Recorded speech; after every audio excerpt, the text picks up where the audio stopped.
Good evening, everyone. Welcome to the fourth event in Awake Milwaukee's Courageous Conversation series. My name is Jerry Vandenbosch, and I serve on both the board of directors and the volunteer leadership team for Awake Milwaukee. I am happy to welcome you this evening and offer a few words of introduction before we introduce our guest speaker. It's good to see so many familiar faces here tonight, and as well as some who are connecting with Awake for the first time tonight.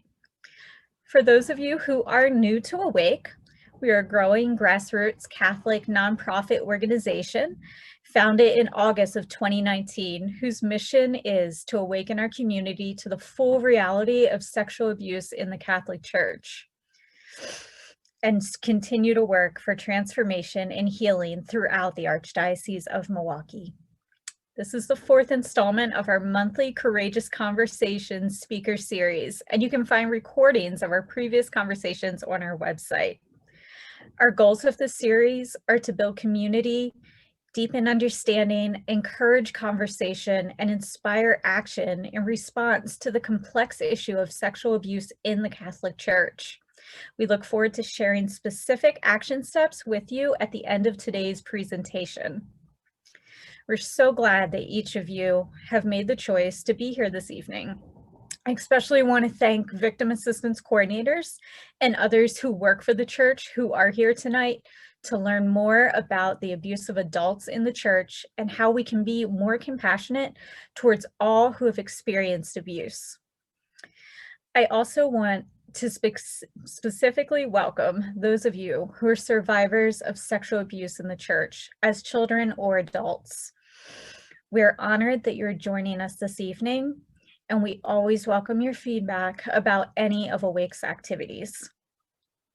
Please take care of yourself in whatever ways you need to, and if anything in this conversation is too painful or triggering for you, feel free to log off or take a break, and then reach out to someone who can offer you support. We also want to warn you that our first speaker will be sharing her own story of abuse in some detail. If you prefer not to hear this, we recommend that you take a break when Esther begins and return to the conversation in about 15 minutes or so when the rest of the panel begins speaking. Now, I have a few logistical announcements before we begin in prayer. First, thank you to everyone who has introduced themselves in the chat box already. At this point, we're going to turn off the chat box and turn off that group chat feature so we can remain focused on the presentation. Our panel will be taking time to respond to questions after they offer some opening remarks. So if you have a question that you would like to address to them, please send it directly to user Aaron O'Donnell, who will collect the questions for our speakers to respond to. Erin is going to say hello in the chat now, and you can send messages directly to her by selecting her name from the drop-down box at the bottom of the chat screen. Today's session will be recorded and shared with other Awake supporters, but it will be recorded in speaker mode, so your name, video, and chat comments will be kept private. Before we begin, I'd like to offer a brief opening prayer. While Awake's leaders are motivated by our faith, we do recognize and respect that not everyone participating tonight is comfortable with prayer. Please know that all are welcome in this space. I invite you to pray with me if you would like, and if not, to use this as a brief moment to take a deep breath and center yourself before a conversation. Let me begin.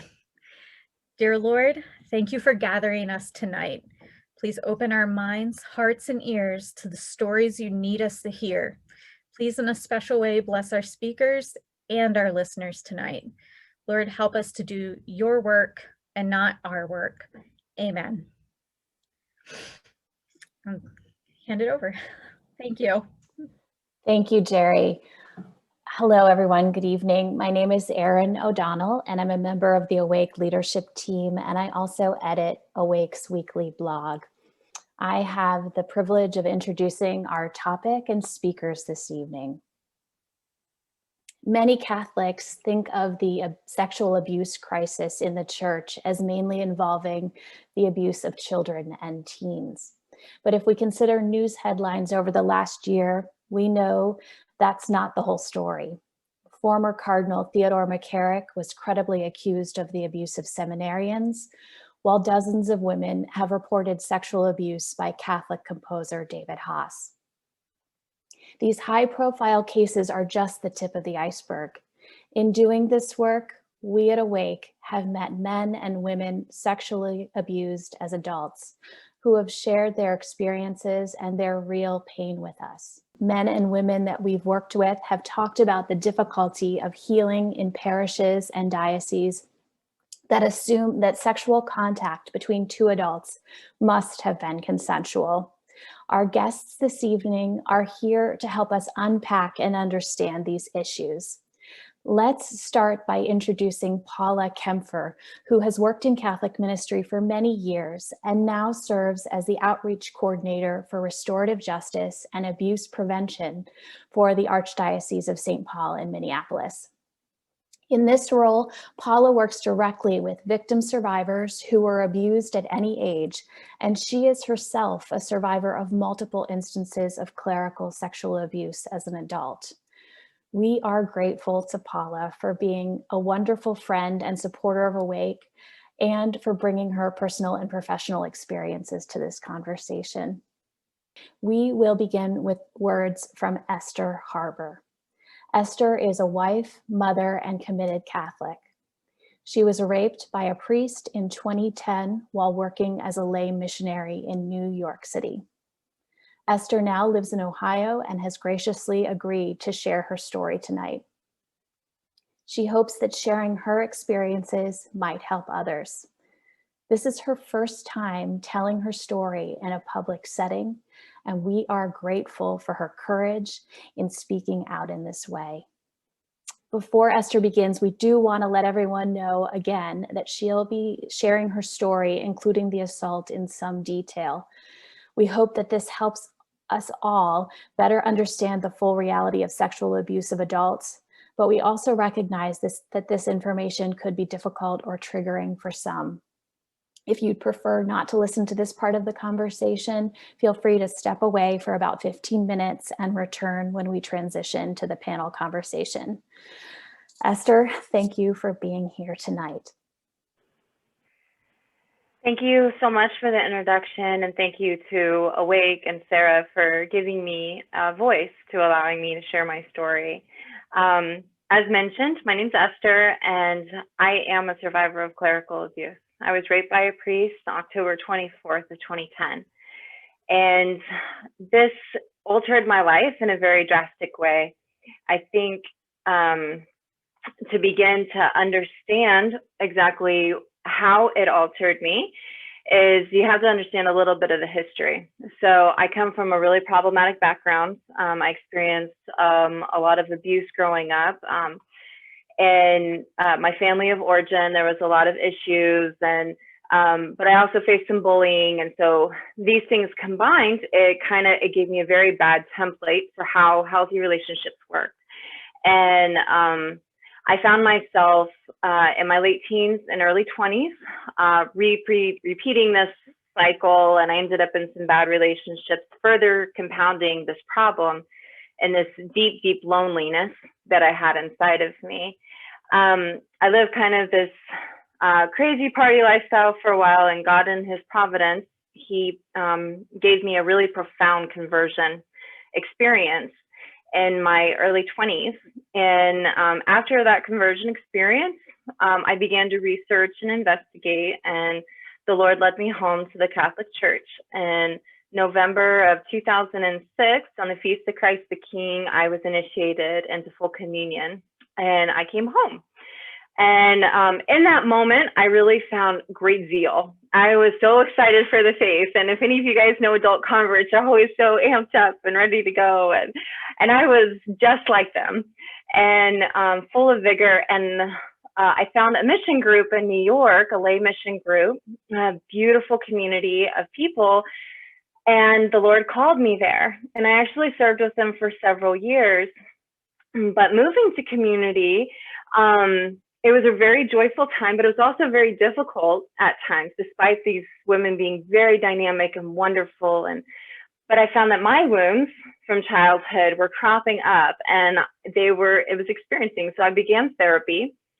And for those of you that have been in therapy before, you know that sometimes it gets worse before it gets better. And that was very much the case with me. And I found myself really struggling with scruples and forgiveness, and just this really naive understanding that forgiveness had to do with feelings. And I kept going to confession about it and going to confession. And this is where I met Father Edwin. And Edwin is a Nigerian priest that was in New York, and he was studying at Fordham to complete his PhD.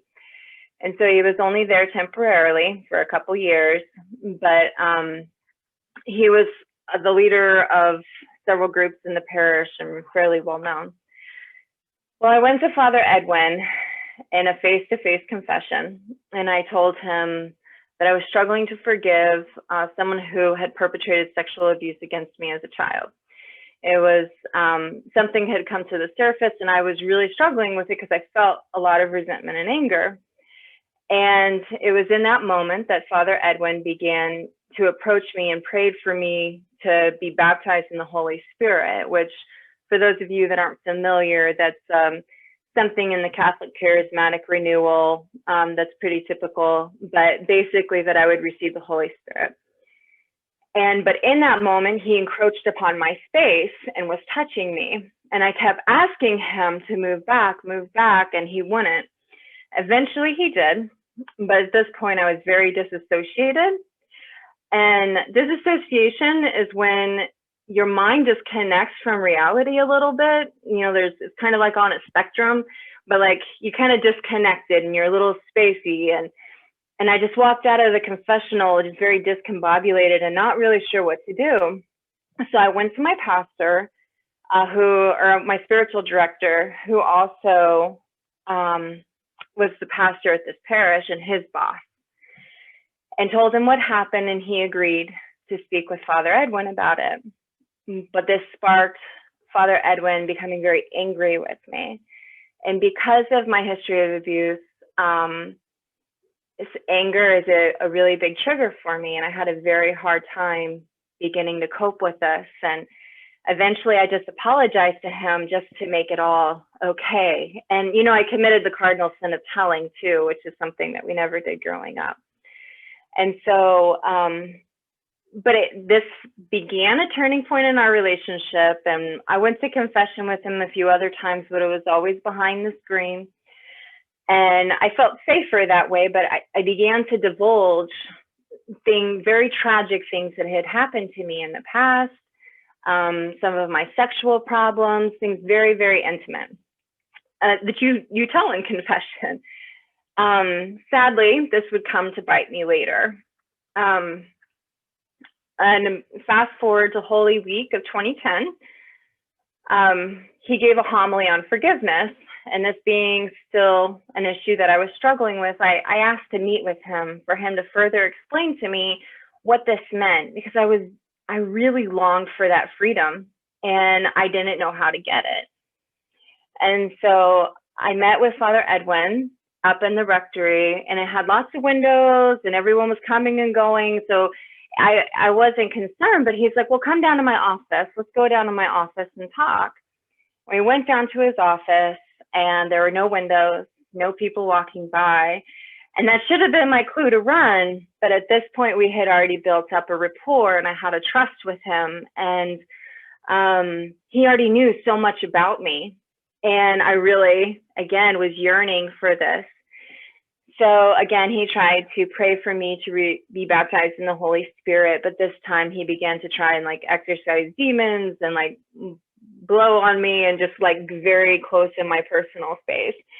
And I didn't know what to say. I was just frozen because now I knew him and it was different than the last time, but this was the beginning turning point in our relationship. At this point, he got my number and my email. And almost immediately, he started calling me honey and baby and I love you. And some of this, I thought, well, it must be like a cultural difference. There must be something here that's, you know, I'm very American. And so I'm just not, up. And I would just explain it away. I would explain all my concerns away. And as time went on, he began to press more and more boundaries. The conversations turned sexual. He would begin to tell me things about himself of a sexual nature. He would ask me personal questions. He would ask more questions about my abuse. He would ask just very different things over these, Yahoo I am. I'm kind of dating myself there. Over Yahoo I am, and some texting and email. And I kept trying. There were points in the relationship that I tried to pull back and say, no, this isn't right. This isn't right. And he'd be like, I am just trying to set you free. This is your freedom from your abuse. You're just not used to being loved. You just don't know what it means to have someone care for you. And, this is what it means. And I equated that, I was, when you're a victim of childhood abuse, it's like you're dying of thirst in the desert, seeking out water. And here you think he's giving you a glass of water, but what he's giving you is a cup of urine. And so we have to begin, I had this thirst and this desire. And so we ended up in this cycle of back and forth and gaslighting. And I was so confused. Well, the relationship continued the whole summer this way. And there were points I was really doubting my sanity. And I was really concerned. I was like, he's such a great guy, but this is scary. Well, in October, I went on a discernment retreat with the religious community that I was discerning at the time. And at that retreat, they rejected me and said, you're not, eligible for religious life because of your history of abuse. And this was the third order that it had happened with. And that's all I wanted, was to be a religious sister at that time. And now I know God wasn't calling me to it, but I was really devastated. I had a really hard time accepting that. And I texted Father Edwin, and I told him, and he said, don't worry, baby, I still need you. And he began, I didn't know at the time, but he used this as the prime opportunity to really break past the boundaries that I had set. And so I got home later that Sunday, the next day, and he texted me and asked me what I was doing. And I said I was out back having a beer on my stoop and kind of just pouting, honestly. And he said, I want to come give you a hug.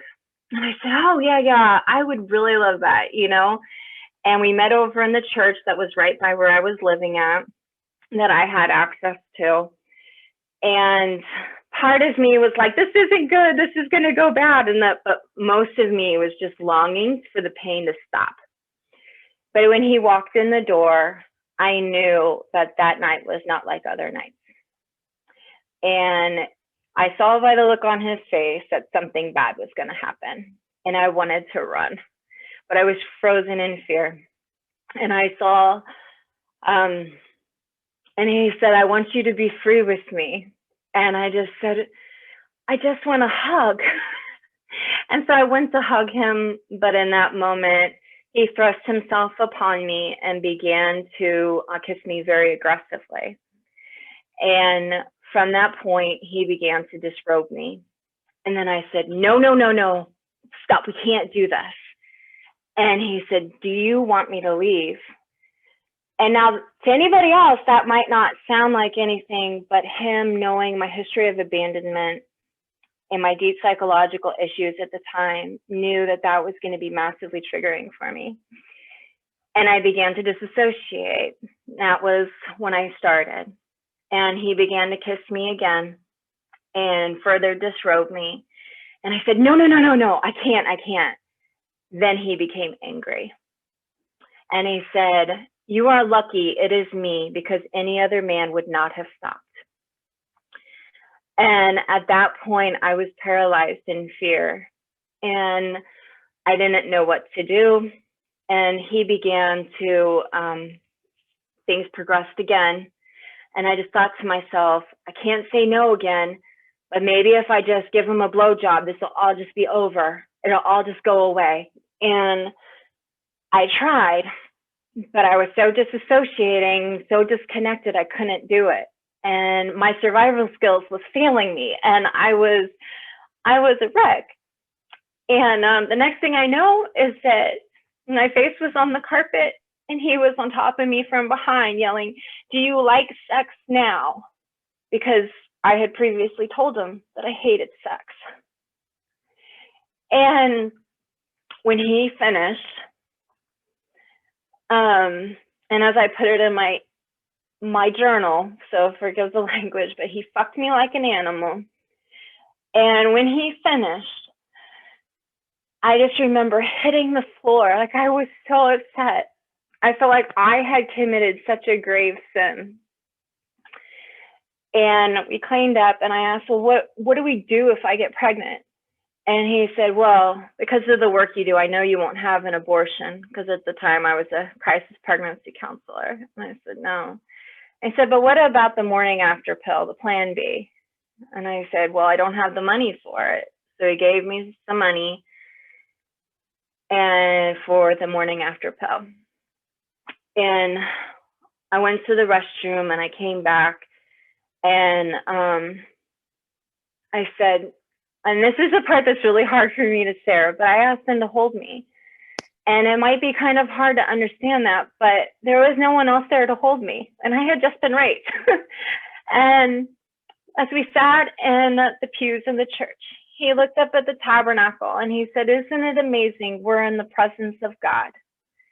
And it was at that moment that he further cemented that God was a co-conspirator in this. And he stole something from me that he could never give back.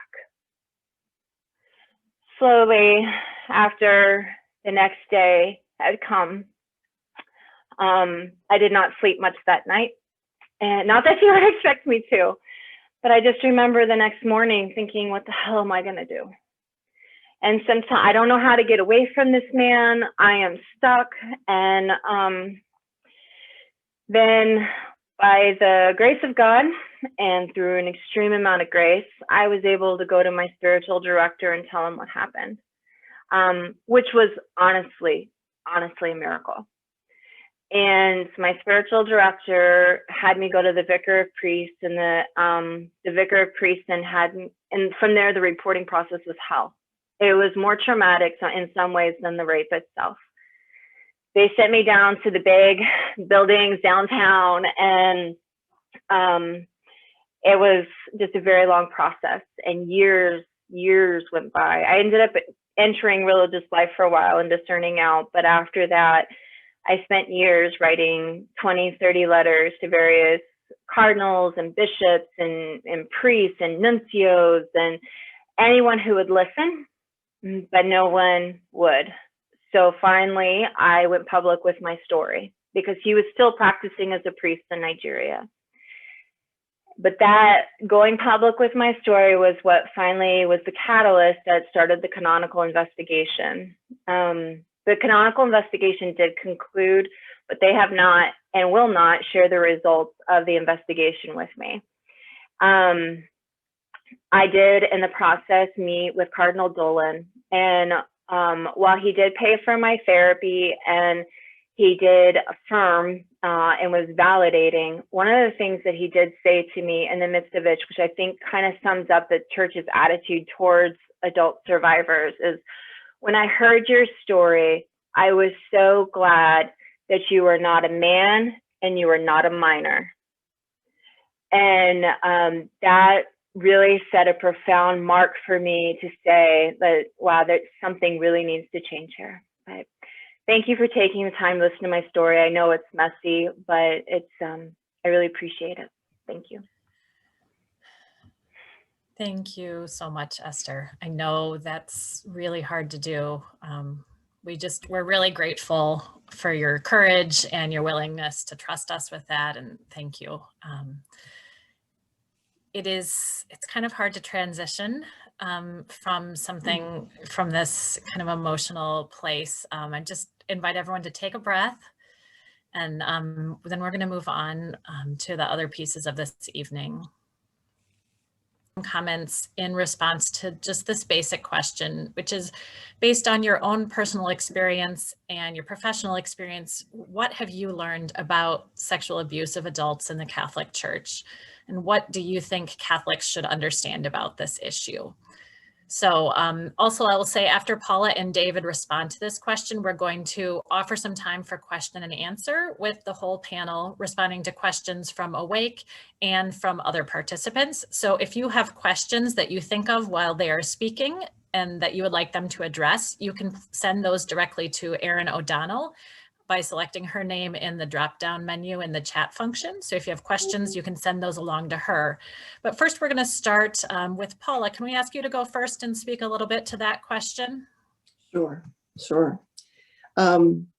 Just a reminder, I have worked in the church for many, many years in faith formation, and took this position at the Archdiocese of St. Paul, Minneapolis about 2 years ago.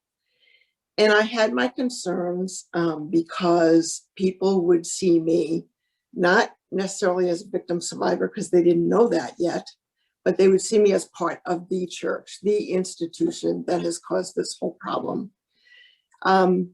They created my position to be a voice at the table for victims and survivors. And I so appreciate that. I wish that every diocese and archdiocese would do that and hire a victim survivor, because I know, I understand. And you can't really understand it unless you've been through it. You cannot understand it 100%. And I just, I share your pain, Esther. I'm grateful that you trusted us with your story. And I'm glad you're here today to share it with us. I just want to make like 3 different comments about what Esther has said. When you're an adult and you've been abused by clergy, sexually abused by clergy, there is a different level of shame involved. Simply because people are always saying, she could have stopped it. She let him on. Why did he let it continue for so long? What's going on? I really don't believe that. They just led them on. And, we've heard this. I have heard it from family members, friends, parishioners in parishes about other victim survivors. And they do not understand. But I want you to know, if you are or were an adult when you were sexually victimized by a priest, it was not your fault. I want you to hear me say that. I'm going to say it several times. It was not your fault. People who haven't experienced it don't understand the grooming techniques that Esther so beautifully described in this priest. That it was perfect description of what a priest does to groom, children, but adults as well. And he certainly used his grooming techniques on you. And people don't realize the psychological hold that this has on a victim, that the abuser has on the victim. And it usually doesn't just happen, right in the beginning. It takes weeks, months, years to build this, to build up with these grooming techniques. And it takes so long to get over it, and you can't get over it alone. You can't get freed from it alone. There's so much manipulation, and they create a relationship where you as a victim are so dependent on them for everything.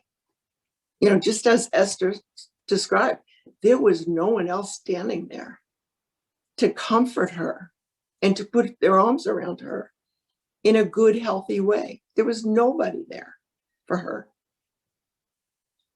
I liken it to the, battered woman syndrome. They're totally controlled by someone else. They truly believe that they cannot survive without that person in their life. They truly believe that. We very often I hear, why doesn't the battered woman leave? Why don't they just leave? Why do they put up with that beating up every day or whatever? They can't do that without some help and support in that. It takes a lot of strength to be able to do that. You know, they're willing to put up with it and still return to the abuser for security and comfort. The second point I wanted to talk about was, and I'm sure David will address this as well, and probably the first one, there's a huge power differential when you're talking about a priest and someone who comes to the priest, usually seeking some kind of spiritual counsel or pastoral care in some way, you know, as Esther did. You know, either you're going, you know, to confession, you know, you're feeling bad about yourself, whatever way you approach the priest, he has power over you. But he crossed the line. That's why it's not your fault. He had no business crossing that line with you.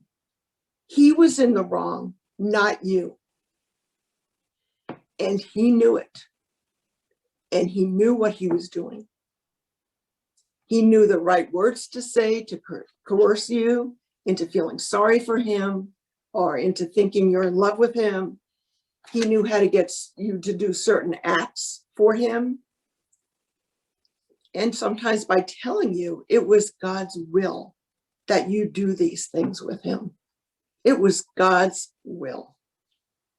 Just imagine, if you're not a victim, put yourself in those shoes. It was not your fault. It is never your fault, ever. The third point I just want to make is that I often hear us victims referred to as vulnerable adults. I can't tell you how the hair on the back of my neck stands out when I hear that. Because just by saying it, it puts us in the blame. It blames us for what happened. We're a vulnerable adult. We all know what a vulnerable adult is. I don't have to explain it here. But it puts all the blame on the victim. And it makes victims feel that they could have stopped it. They had control over it, and they didn't. I like to talk about it as we are adults created by God with many, many beautiful gifts, compassion, sensitivity, gentleness, strength, courage, understanding, and the list can go on and on and on.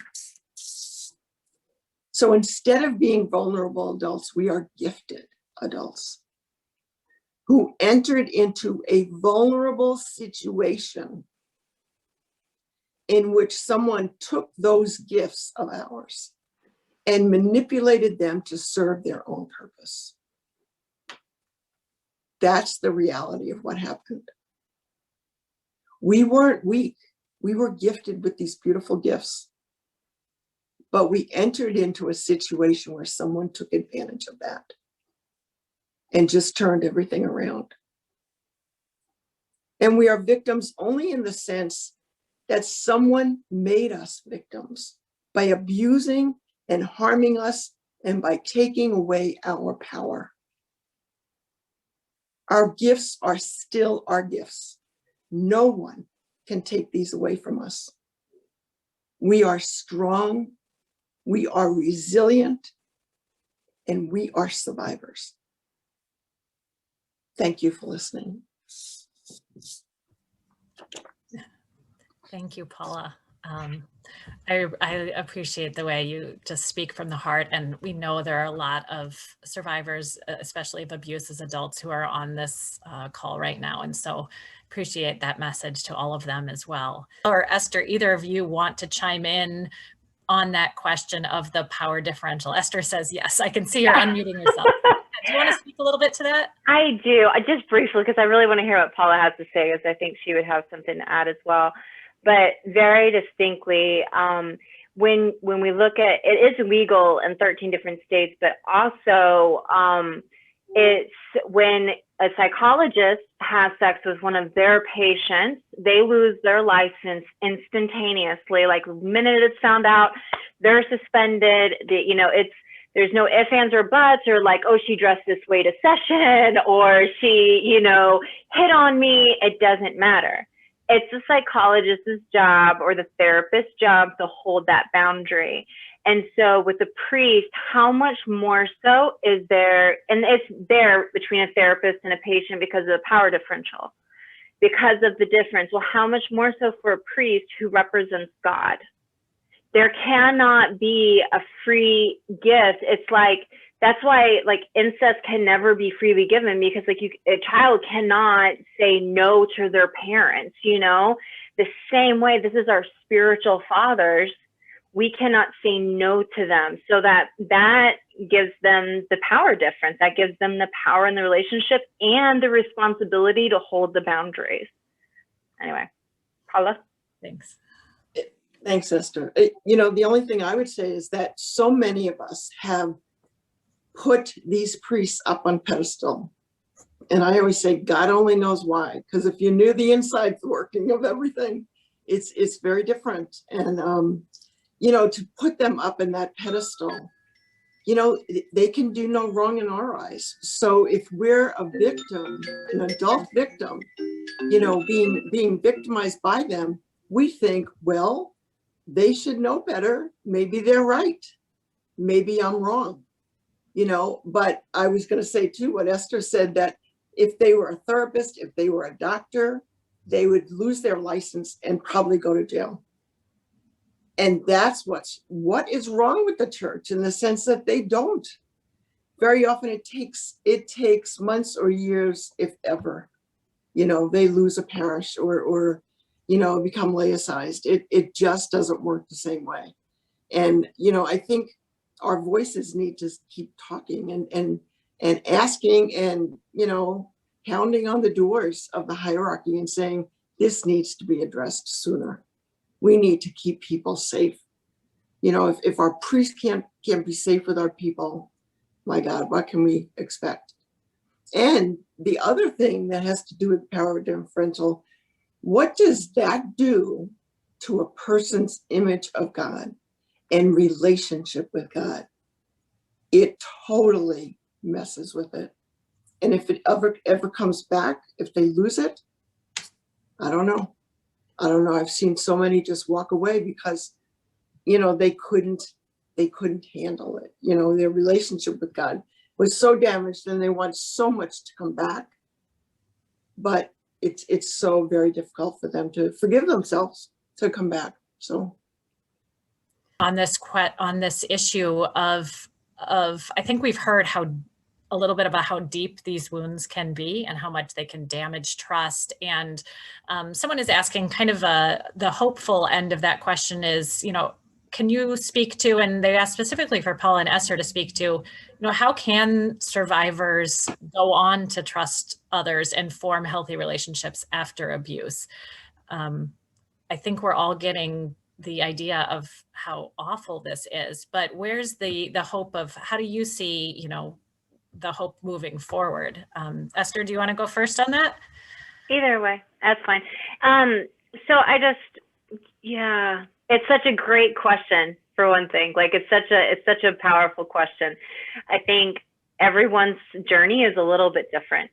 So what works for one person may not work for another. But the one thing that's really hard to reconcile is that the very source of my wounds, the church, is actually the very source of my healing as well, the church. And I find a lot of healing in the sacraments. That's not to say that I don't sometimes have a panic attack during Mass, or I don't struggle in confession, but sometimes it's just the process of going through it. Also, finding a really good therapist. Like, that has been so helpful for me. And so I guess for healing's sake, therapy, good set of friends that can really listen. If you don't have a therapist available, sometimes just a really faithful friend is a really good thing too. to have someone to listen to you, to kind of process it, to make you not feel so alone. I was very blessed to join a group of other clerical abuse survivors. And so that was very affirming for me to hear very like similar stories. Like, so I just think other survivors, we really build each other up a lot.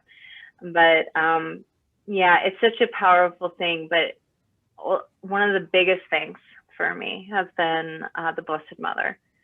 And she has the times when I could not look at Christ, and the times that I could not even go to like really attend mass. Like I might be in the building, but I'm not there. She was holding me up the rest of the way. So I'm just so grateful for that. And I have met some really good holy priests that have loved me along on this journey and that have told me they were sorry and have begged for forgiveness on behalf of the church. And so anyway, Paula, what do you say? You know, I first of all, I say therapy, you know, a good therapist. My therapist saved my life because I was very suicidal while I was going through the 3.5 years of therapy that I did. But I also had a support group of clergy abuse survivors with me, and that made all the difference too.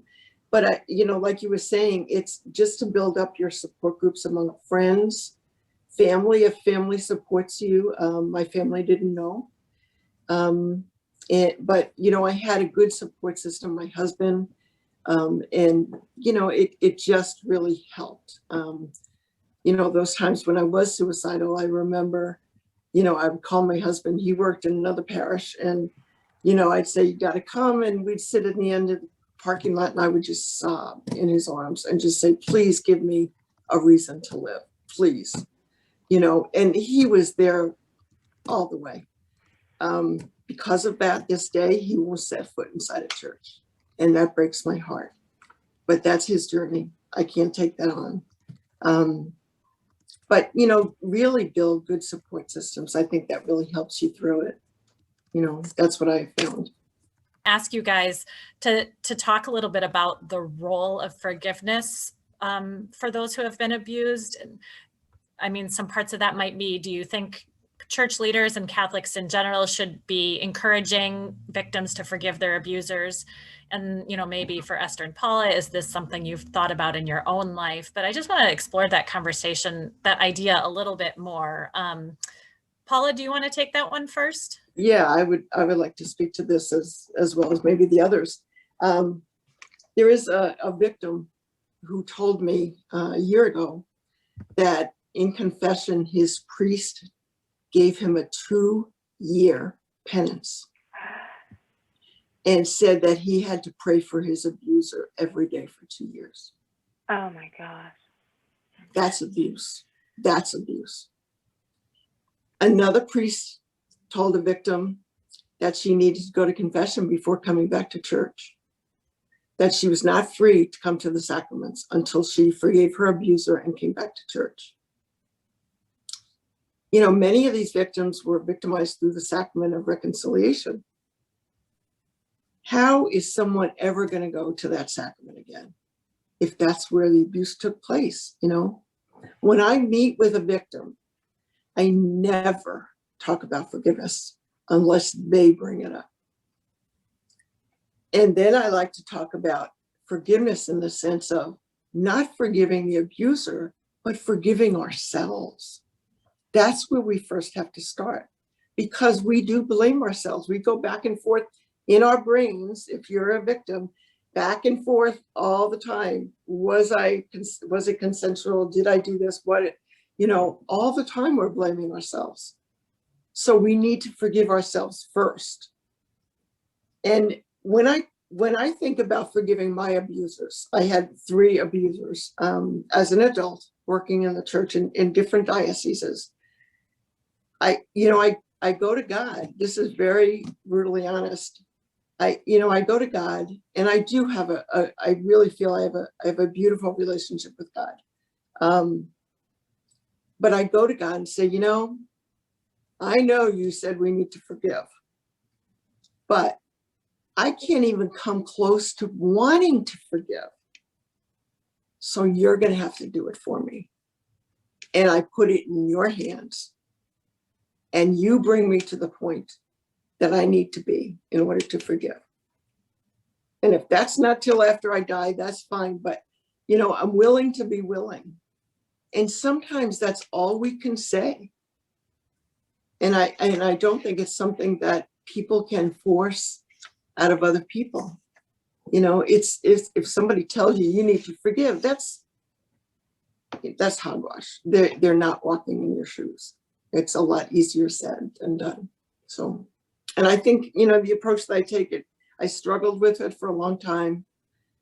You know, letting God take care of it is great. I know our Archbishop, there's a beautiful story, just a beautiful story about this, where I know of a victim who went and shared her story with our Archbishop. And at the end of it, she said, you know, I still struggle with forgiveness. I have such a hard time forgiving him. And he just looked at her and he said, why don't you let me carry that for you? Why don't you let me carry that and don't you worry about it? I mean, what a beautiful response. That's something Jesus would say. I know it. You know, so anyway, that's my 2 cents about forgiveness. Thanks. And Esther, I know you've thought about this a lot too. I have, but Paula, that's just so beautiful. That's just so beautiful. I just got to say that. You know, I guess, yes, forgiveness has been something in my life that I have struggled with for a long time. And I'm still working to come to like peace with it. But one of the things that I have really discovered and embraced is that feelings are morally neutral. That my feelings of unforgiveness, they don't really matter. You know, they're kind of irrelevant in terms of sin. Like they matter in my therapy office and, you know, talking about them and whatnot, but it's what I do with that anger. And it's giving up my right for retribution, you know, like I'm not trying to, but it's a far cry difference than not seeking justice. That there is a huge difference there. And for church leaders to say, oh, well, we just need to forgive them and let them go, that is a perversion of justice. That is not justice. And that is not mercy. So that forgiveness is not say, I'm not going to civilly, or I'm not going to criminally, or I'm not going to canonically pursue my abuser. But it means that I am not going to wish that Father Edwin burns in hell. I am to a point in my healing journey that I am able to pray for him, but that's because I've come to that point.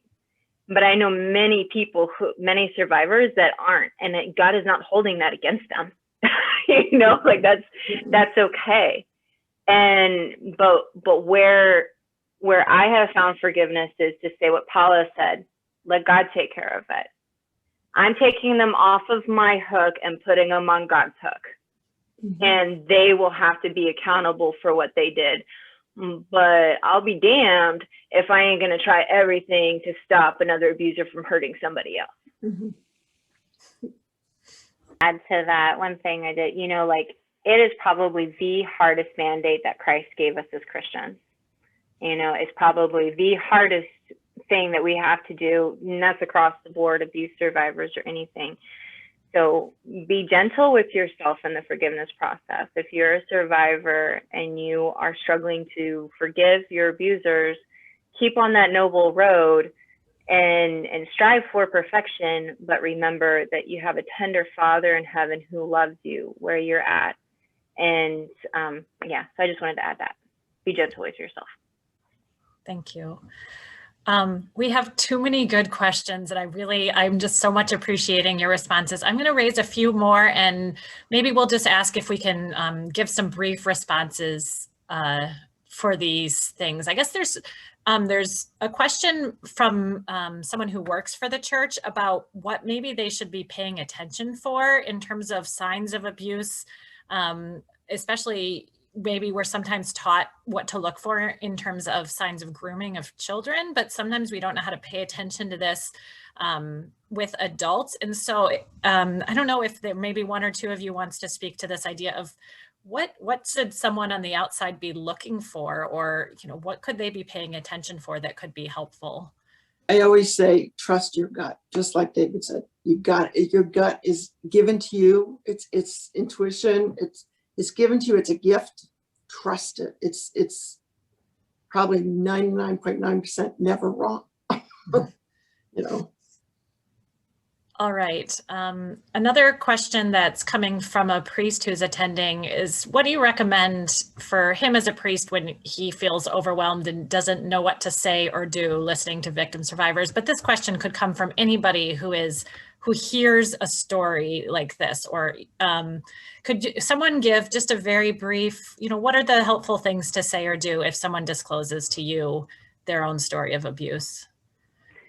I think what's been helpful for me is, I mean, apologies are nice, don't get me wrong, but really just like, especially if it's in the confessional, just, offering, saying there is help, but I don't know, I guess not getting too bogged down on it and too like overwhelmed with us. Like, we're not fragile beings, like I'm not going to like fall apart on you, but like what I am dealing with is a very real wound. So, saying you're sorry on behalf of the church, and, of course, the process of saying, have you reported it, like that kind of thing. But I would just say to maybe, like, when you do feel overwhelmed, to take a step back and just realize that most of us are not that fragile, and it's going to be okay. You're not going to say just, be human. That's what I would say, be human. What I've told our seminarians is that if you don't know what to say, tell them you don't know what to say. Oh, yeah. Tell them, I don't know what to say to you. What is it that you need from me to say or do for you right now? What is it you need from me? Mm-hmm. But I also said to them, don't say anything stupid that's going to re-victimize them, because that's very, very easily done. Very easily done. And somebody sent a message to me that I think is kind of often the general guidance on anyone who's disclosing sexual assault or abuse to you, is just very simple thing. I believe you. Yes. Mm-hmm. I'm so sorry. And something like, how can I help? Or what can I do? And I would just, from my own experience, say, you don't have to do a lot of talking. You just need to give maybe a sentence or two, and then continue to listen. And so do you think that the Catholic Church in the United States needs to change to better address the abuse of adults? What can dioceses and parishes do that might make a difference? What would be maybe your top response, any of you? What do we need to do better? I think a real simple way is the reporting process for minors needs to be duplicated for adults. That's a very first step. Forming survivor groups in each diocese would also be a really helpful thing for healing. And one thing the diocese can do is start doing something, because this has been such a long ignored problem. So just do something. And we've already have the template for the minors, so there's so much we see the path that what's worked, what hasn't worked. We don't have to reinvent the wheel. We just need to start broadening who can report. And to last question, we know that there are a lot of survivors present here tonight, including many who are abused as adults. Is there a message that you would want to share with them, to those people who are survivors who are listening right now?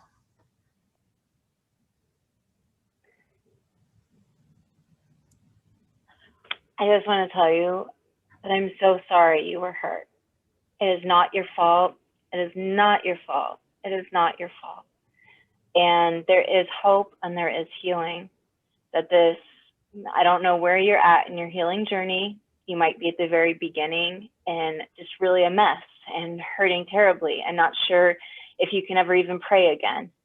But just to know that God has deep compassion for you. He sees your wounds and you're not alone. And if you need to reach out, I'm here. Thank you, Esther. Paula? I would say the same thing, that there are there is support out there. You know, I know that we have several support groups happening in our diocese.